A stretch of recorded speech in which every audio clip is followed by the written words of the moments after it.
பல டிபார்ட்மெண்ட்லயும் மறுபடியும் சொல்றேன், கட்சி நிதின்ற பேர்ல அடிச்ச கொள்ளைய ஒன்னா கவர்மெண்டோட கஜானாக்குள்ளேயே கொண்டு சேர்த்துக்கிட்டே இருக்கிறாங்க. இப்பவும் சொல்றேன், மக்கள் பணத்துல இருந்து ஒரு பைசா கூட தொடமாட்டோம், தொடவும் விடமாட்டோம், தொட்டா விடமாட்டோம், இதுக்கு முன்னாடி தொட்டவங்களையும் விடமாட்டோம்.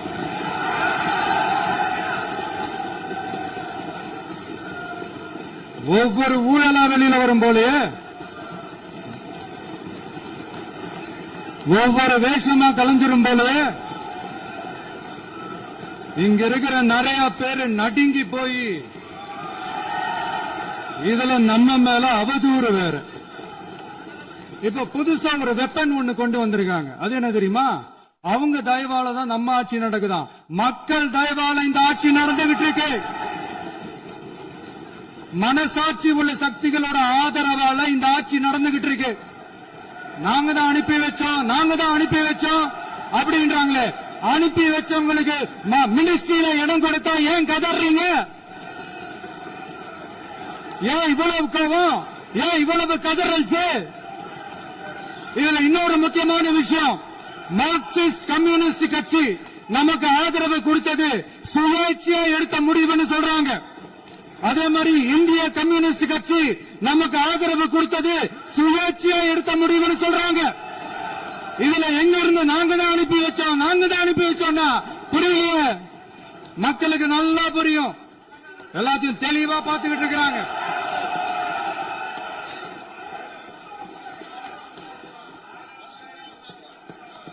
முதலமைச்சர் கண்டிப்பாக பண்ணலாம். மாண்பு முதலமைச்சர்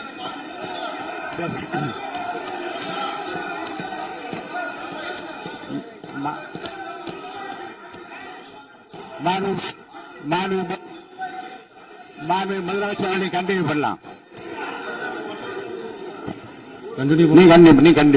நீ கண்டினியூ பண்ணலாம்.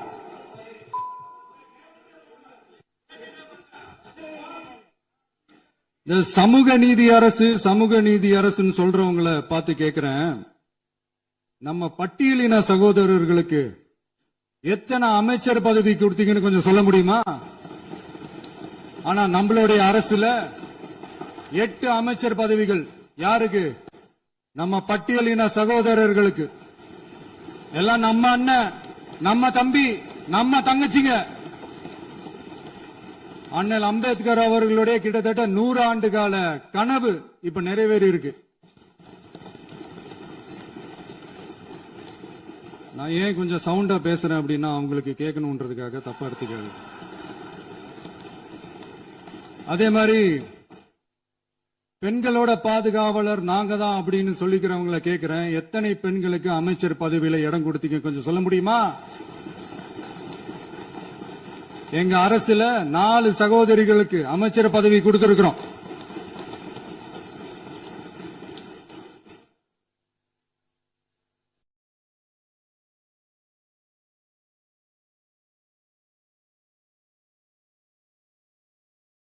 அதனால மக்களால் நிராகரிக்கப்பட்டு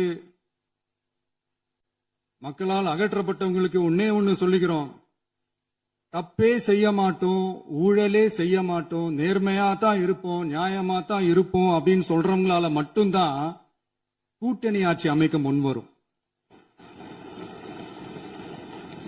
ஆட்சியிலையும் பங்கு, அதிகாரத்திலையும் பங்கு கொடுக்க முன்வரும். ஊழல்லையே ஊறி போனவங்களால இந்த கூட்டணி ஆட்சியோ, ஆட்சியிலையும் பங்கு, அதிகாரத்திலையும் பங்கு கொடுக்க முன்வராது. மெஜாரிட்டி இருந்தாலும் தரமாட்டாங்க, மெஜாரிட்டி இல்லனாலும் தரமாட்டாங்க. கேட்டா ரெடிமேடா ஒரு பதில் ஒண்ணு வச்சிருப்பாங்க, கூட்டணி ஆட்சியை மக்கள் விரும்ப மாட்டாங்கன்னு. அதே மக்கள் தான் இப்ப அவங்கள பார்த்து சிரிக்கிறாங்க. நான் பதவி ஏத்த அன்னைக்கு கொஞ்சம் டைம் அவகாசம் கேட்டேன். எதுக்கு கேட்டேன்? நிதி நிலைமைலாம் கொஞ்சம் மோசமா இருக்குது, அதெல்லாம் கொஞ்சம் சரி செஞ்சுக்கிட்டு படிப்படியா கொஞ்சம் கொஞ்சமா நான் கொடுத்த வாக்குறுதிகள்லாம் செயல்படுத்துவேன், அதுக்காக கொஞ்சம் டைம் அவகாசம் கேட்டேன். நான் ஏதோ வேற எதுக்காகவோ வேற யாருக்காகவோ ஏதோ அவகாசம் கேட்ட மாதிரி. அடுத்து இங்க சபையில இல்லாதவங்களை பத்தி பேச வேண்டாம்னு நினைக்கிறேன்.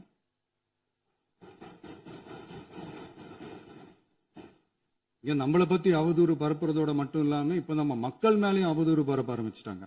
மக்கள் நமக்கு ஓட்டு போட்டது தப்பான், குடும்பம் குடும்பமா நமக்கு ஆதரிச்சது தப்பா?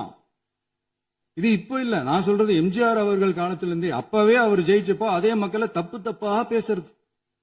மக்கள் என்ன பண்ணிட்டாங்க, எம்ஜிஆர் என்ன பண்ணிட்டாரு, எம்ஜிஆர் என்ன இது பண்ணிட்டாரு. 50 வருஷமா ஒரே டெக்னிக்கா?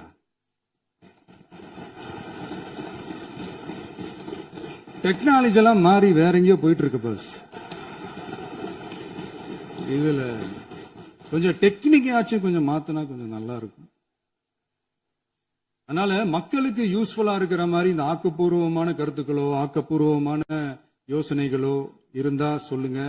அதை நாங்க டெஃபரெண்டா எடுத்துக்கிறோம். ஆனா அதை விட்டுட்டு இந்த நக்கலு, நையாண்டி, சம்பந்தம் இல்லாத பேச்சு இதெல்லாம் பேசிட்டு அப்புறம் முதல்வர் பதில் சொல்லல, முதல்வருக்கு பதில் சொல்ல தெரியல அப்படின்னா அப்புறம் என்ன சோஃபா மாடல் ஆட்சியா? அது என்னன்னு புரியறதுக்கு எனக்கு ரொம்ப நாள் ஆச்சு. இந்த சோஃபா செட்டு, டேபிள் சேரு, டீபாய், பர்னிச்சர் பிசினஸ் எல்லாம் வேற எங்க வெளியில போய் பண்ண சொல்லுங்க. அப்படி அந்த பிசினஸ் தான் பண்ணணும்னா நிறைய பிசினஸ் பண்ற மாதிரி வெளியில போய் பண்ண சொல்லுங்க, இங்க சட்டசபைக்குள்ள வேணாம். அதனால ஆக்கப்பூர்வமான கருத்துக்கள் இருந்தா சொல்லுங்க. டெஃபினட்டா அது சரியா இருந்தா நாங்க ஏத்துக்கிறோம்.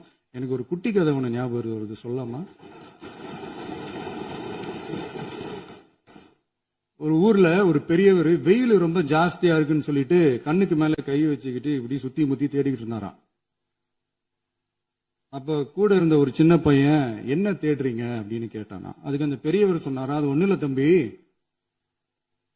உங்க அப்பா இங்கதான் இருப்பாருன்னு சொன்னாங்க, அதான் தேடிக்கிட்டு இருக்கேன். எங்க உங்க அப்பாவையா காணோம்?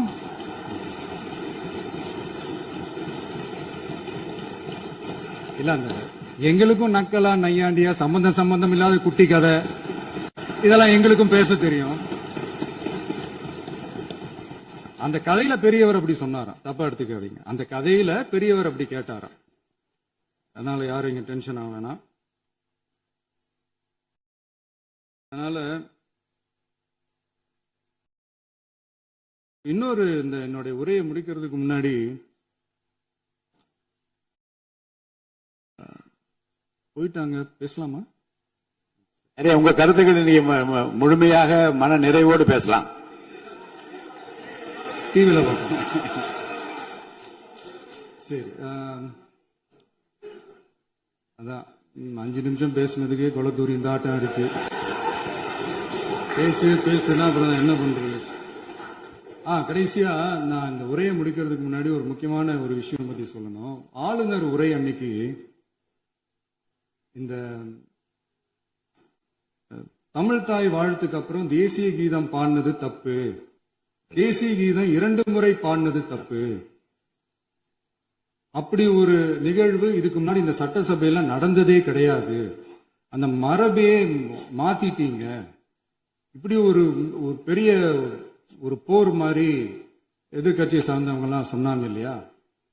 அந்த மாநில உரிமை போராளிகளை, அந்த மரபு காக்கிற உரிமை போராளிகளை ஒரே ஒரு கேள்விதான் கேட்கணும். 2021 ஆகஸ்ட் 2 ஞாபகம் இருக்கா? Centenary celebration of Tamil Nadu legislature. அந்த பங்கன்ல நம்ம முன்னாள் முதலமைச்சர் கருணாநிதி அவர்களோட சாரி கலைஞர் அவர்களுடைய கலைஞர் அவர்களுடைய புகைப்படத்தை மாண்புமிகு குடியரசுத் தலைவர் திறந்து வைக்கிற ஒரு பங்கன். அந்த பங்கன்ல national anthem followed by Tamil தாய் வாழ்த்து அப்படின்னு அறிவிச்சது ஞாபகம் இருக்கா? அதாவது தேசிய கீதத்துக்கு அப்புறமா 2வது முறையா, நோட் திஸ் பாயிண்ட் மாண்புமிகு பேரவைத் தலைவர் அவர்களே, பிளீஸ் நோட் திஸ் பாயிண்ட். தேசிய கீதத்துக்கு அப்புறம் 2வது முறையாக தமிழ் தாய் வாழ்த்து பாடப்படும் அப்படின்னு சொன்னது ஞாபகம் இருக்கா? அதுவும் முத்தமிழ் அறிஞர் அப்படின்னு சொல்ற நம்ம கலைஞர் அவர்களுடைய அந்த புகைப்படம் வெளியிட்டு விழாவில் அவர் இருந்த இதே சபையில தமிழ 2வது இடத்துக்கு தள்ளினது யாருன்னு ஞாபகம் இருக்கா? அது மட்டும் இல்ல, அந்த தேசிய கீதத்தை நாட்டுப்பண் நேஷனல் ஆந்தம்னு சொல்லி அதே பங்கன்ல கடைசியா பங்கன் முடியும் போது செகண்ட் டைம் தேசிய கீதம் பாடினதும் ஞாபகம் இருக்கா? இதே அவையில் தான் அது அவை குறிப்பிலும் இருக்கிறது. இதே அவையில் தான் நடைபெற்றது. இந்த book- தக்க நேரத்தில் இந்த ஆதாரங்களை அளித்த மாண்பு முதல் அவர்களுக்கு நன்றியை தெரிவித்துக் கொள்கிறேன். டவுட் இருந்தா இந்த புக்கை பார்த்து தெரிஞ்சுக்கலாம். அதனால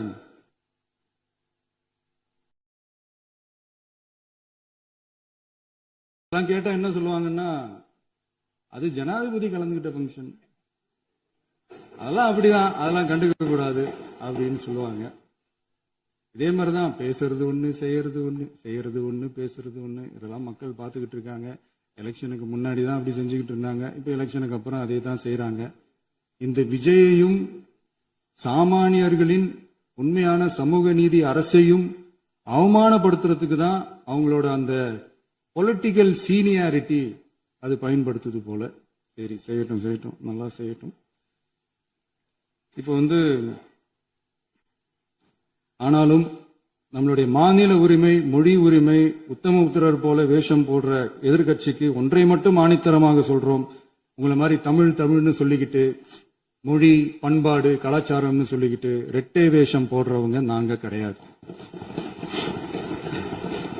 உலகெங்கும் வாழும் என் தமிழ் சொந்தங்களுக்கு நம்முடைய உத்தரவாதம் தமிழ் தான் எங்க உயிர் நாடி அப்படின்றத மறக்க மாட்டோம்.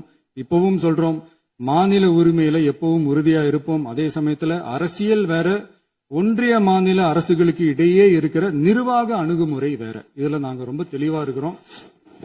அதனால எங்களுக்கு பாடம் எடுக்கிறதா நினைச்சுக்கிட்டு உங்க வேஷத்தை நீங்களே கொஞ்சம் கொஞ்சமா கலைச்சுக்கிட்டே வர்றீங்க, மறந்துடாதீங்க. அப்புறம் நேத்து எதிர்கட்சி தலைவர், மாண்புமிகு எதிர்கட்சி தலைவர் பேசும்போது நிறைய பேசினாங்க. அதுல ஒண்ணு மட்டும் அரசு சொல்றதா நினைச்சுக்கிட்டு நம்மள இன்டைரக்டா ஈவில் அப்படின்ற அந்த வார்த்தையை யூஸ் பண்ணாங்க. எனக்கு ஒண்ணுதான் சொல்லணும்னு தோணுது. ஈவில்ஸ்னு டெவில்ஸ் பேசக்கூடாது.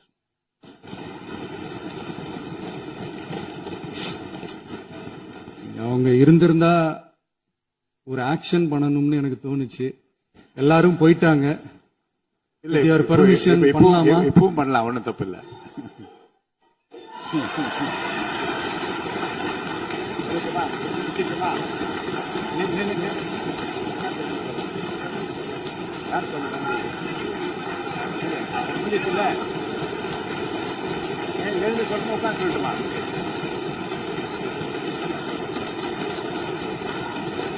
எதிர்கட்சியை சேர்ந்த எதிர்கட்சி தலைவர் உள்ளிட்ட மாண்புமிகு உறுப்பினர்களுக்கும் வணக்கமும் நன்றியும்.